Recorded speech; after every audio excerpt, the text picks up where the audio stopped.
So there is a tendency to label anything that's a disappointment as a piece of shit.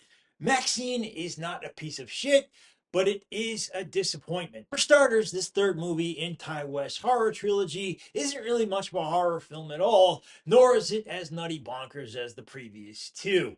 In fact, it seems to want to be so many different things that it winds up being not much of anything. Set in the 1980s, the film finds the protagonist from X trying to live out her own little Hollywood dream, much like the murderous Pearl wanted to in that film. Though Maxine seems to be stuck in the adult film industry at the moment, she's not willing to settle for less than best. And West has really recreated the 80s well, from the soundtrack to the production and costume design. If I remember correctly from HBO's show The Deuce, this was really the time when exploitation was king. This was the heyday of the peep shows, theaters, and adult video stores, which led to complaints from the decency police. And this movie seems to love every seedy, lurid little moment of that. There's cocaine on the porn sets, the streets are a haven for adult content, there's scratchy VHS tapes with some nasty snuff-related stuff on it.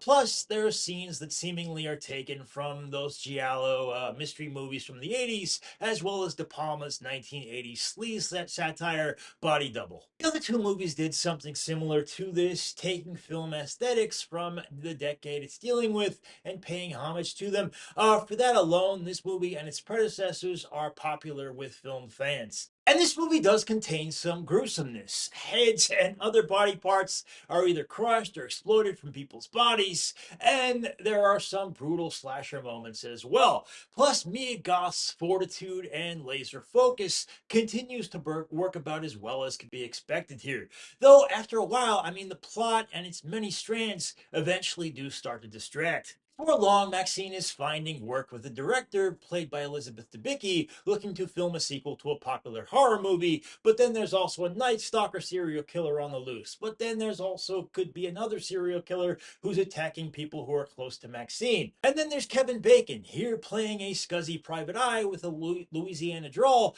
who claims to be working for a very powerful person looking to take retribution against Maxine. He wants to meet her, or he promises to tear her career and life down.